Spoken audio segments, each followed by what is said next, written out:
Mike Russell. Captain Mike Russell. So what we're doing today is we're going to take you on a little journey here.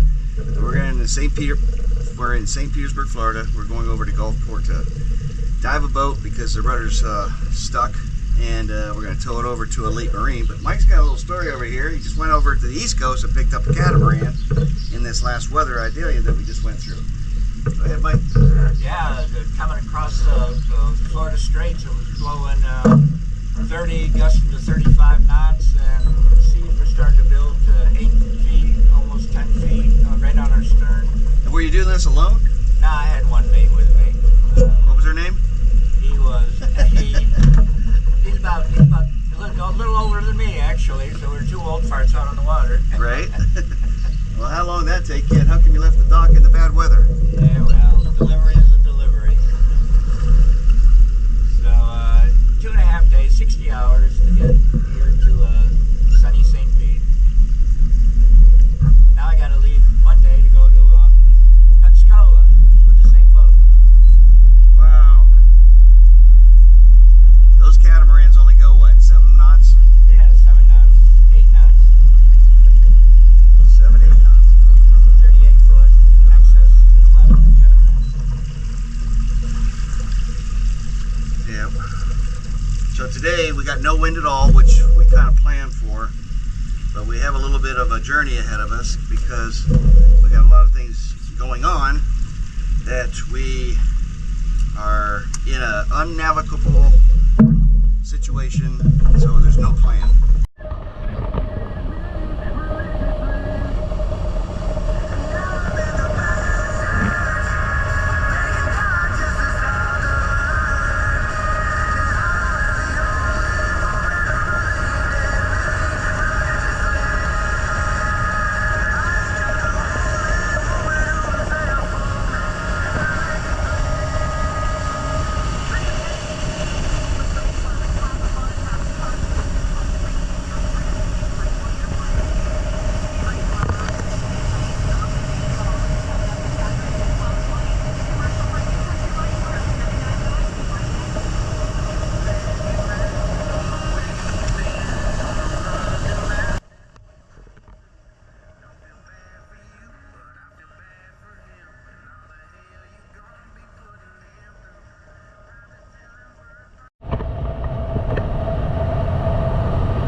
Bridge.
Now, that's probably the best thing for that marina. Yeah. I used to dive that, and oh my, the current, man, 9 knots at least. Well, we made it to Bogaciga Bay there, and there's the yacht club right in front of us. And that's the sailboat that we're going to be tending to with the little fender off the side. And what kind of sailboat is that? Hunter. Oh, 3400. It looked like a Hunter. Another sailboat with no mast on it over there. And then this guy looks like he's about to sink.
Darn! I thought Mike was gonna fall in.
Better?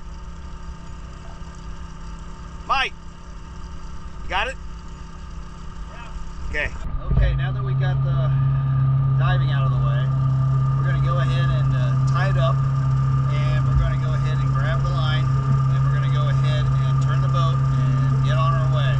And that's what it was, oysters on the rudder, pinching the scissoring action for the rudder right there, and it wasn't turning. Mike didn't want to break anything by overstressing it. So let me go ahead and get my shirt on and dry off a little bit, and then we'll turn the boat around.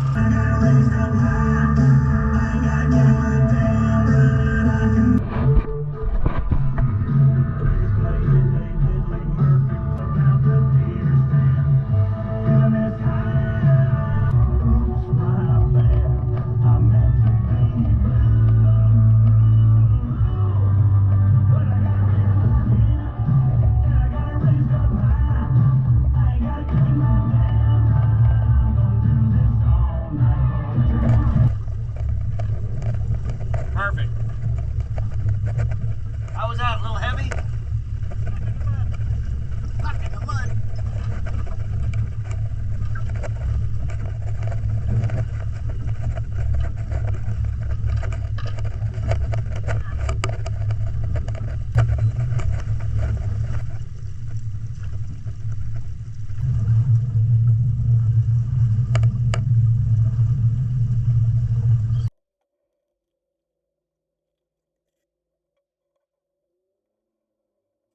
Mikey's going to be driving. We're going to go right through there, town shores. We're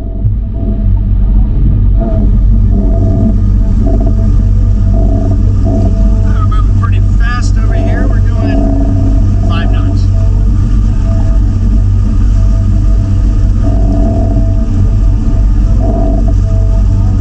Let you look at the towing for a little bit, try to keep the boat straight. They're trying to keep right behind my engine.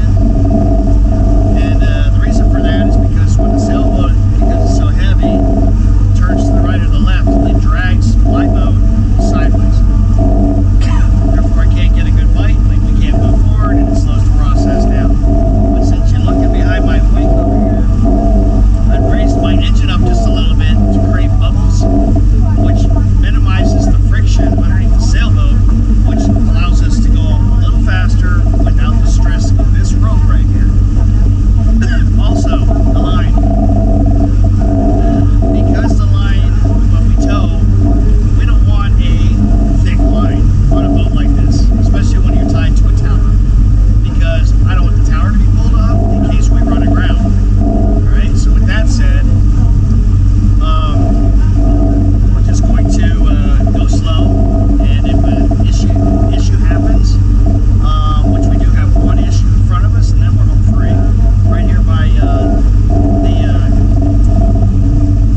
section on the Bocasega side of the bay.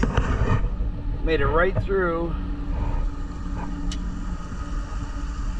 and it was 3.8 feet as we were going through there.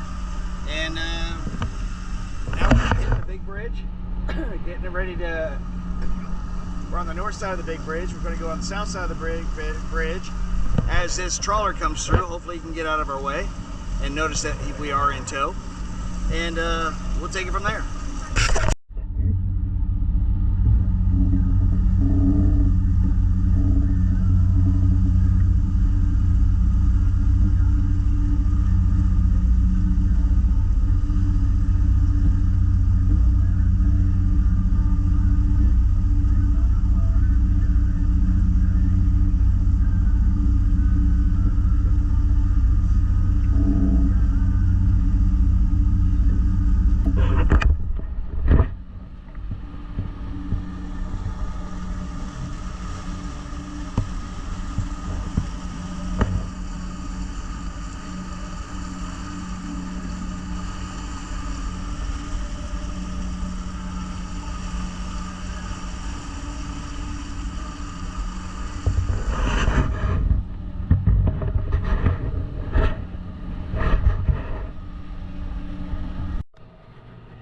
Alright, we're coming up here. There's Coquina Key, and there's the Coast Guard base. And we're having a fun trip. It's darn eventful, but the battery's about to die, so I'm going to shut your back off again and we'll blend this in.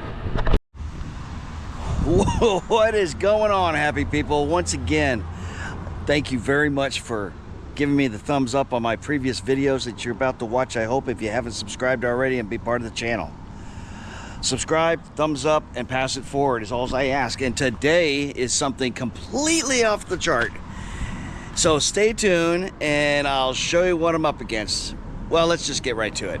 I have gotten a lot through the years comments about the rig that I built, and a lot of people are starting to buy them now. And I've been using them for years on the dock, and I'm going to show you. You guys ever see me dragging this thing around on the dock? That is my air compressor. What it is, it's got the air compressor in there. It's hidden so people can't mess with it. I got my regulator, I got my 100-foot hose, and I've got another guest. I've gotten another friend. I've got another customer that wants one, and I make them here at the office. So the reason why I am stumbling a little bit is because this is a raw video, and I'm shooting it to let you know that I do build them, and this is the parts that I use. So let me go ahead and open up the shop, and you'll see behind this door we can get ourselves into almost anything. And my channel is You're Going to Work With Me. But today we don't have to leave. We are going to build. All right, so I've got my air compressor here. Let me explain this air compressor right here. This air compressor, it only pulls 5 amps. So if you have a generator on your boat, you can plug it right into a household plug. Plug it in. I have a 50-foot hose here. I've got all my adapters pieces ready to go. Okay, plumber's tape. I got my mouthpiece, my zip tie goes around the mouthpiece. I've got my hose and my regulator. I put these regulators together. They don't come this way, so I just want to let you know what it takes to put one of these guys together. So if you stay tuned, I'm going to go step by step so that you can purchase one from my company, have it on the boat. Oh, by the way, this is super light. I don't lift very many heavy things. You stick it in the engine room, you run over a crab trap line, guess what you got? You got air. You don't need air tanks. All right? So the way I built them is it can go down 30 feet. On a 50-foot hose, 30 feet, go grab your lobster, get back up the boat. If you run into a crab trap line and wraps around your prop, you can get it, plug this into your, turn your generator on, you got power in the boat, plug it into a household plug, it pulls 5 amps. You can't even hear it, it's on right now.